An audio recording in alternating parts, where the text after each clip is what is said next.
Episode 178 of the Taylor Timothy Show. Today, we are going to be talking about finishing basements and what I've learned from finishing my second basement. So let's not waste any more time and dive in.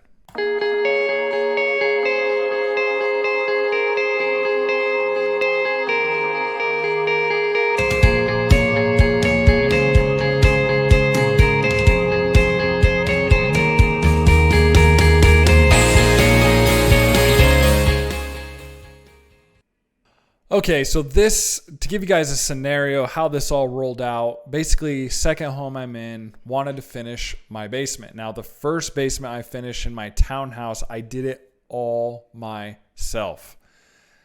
I learned how to mud, I learned how to tape, I had my brother-in-law help me frame, and then I might have hired a plumber, but then I did everything else, electrical, everything I did with my wife, right? And some friends. But I finished the entire basement pretty much by myself. So this second time around, I went, okay, I'm just going to save some money here and I'm going to hire out everything individually. And this is basically what I learned in this entire process.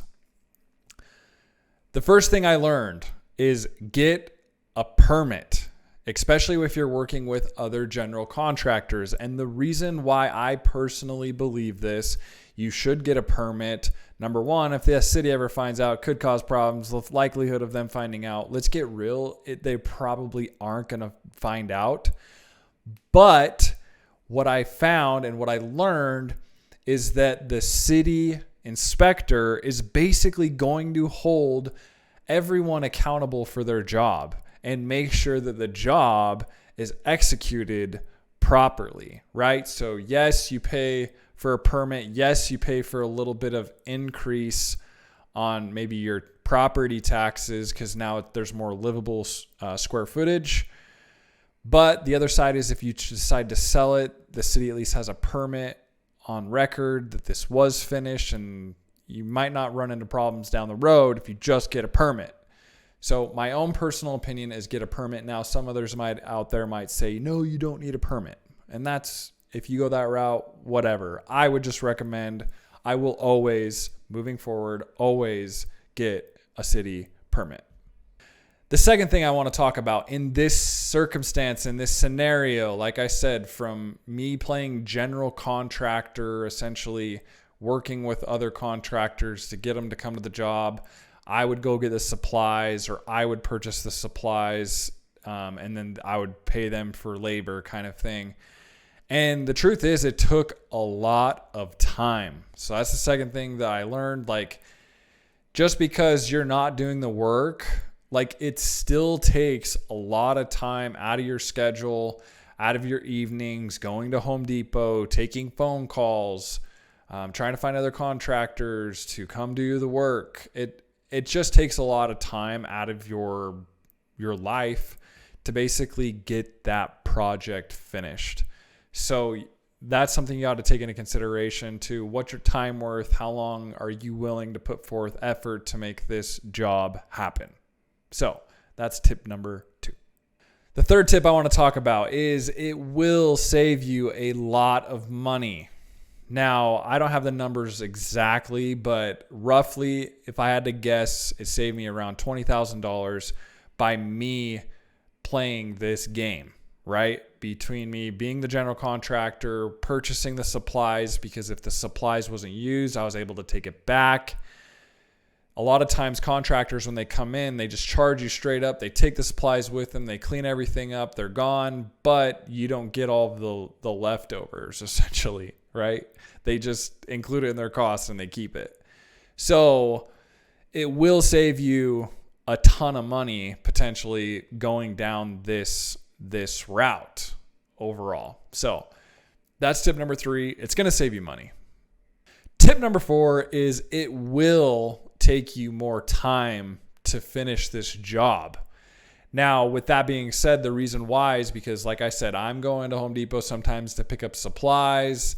I'm doing those types of things. And then The people that I could actually find to do the jobs, they were doing it on the side. And so it took a lot longer to actually finish this project. This project took like 6 months to finish. Way too long to finish, in my opinion. I had some people come out and give me bids to finish the whole thing, and they were bidding me out and saying it would take them 6 to 8 weeks to finish the basement.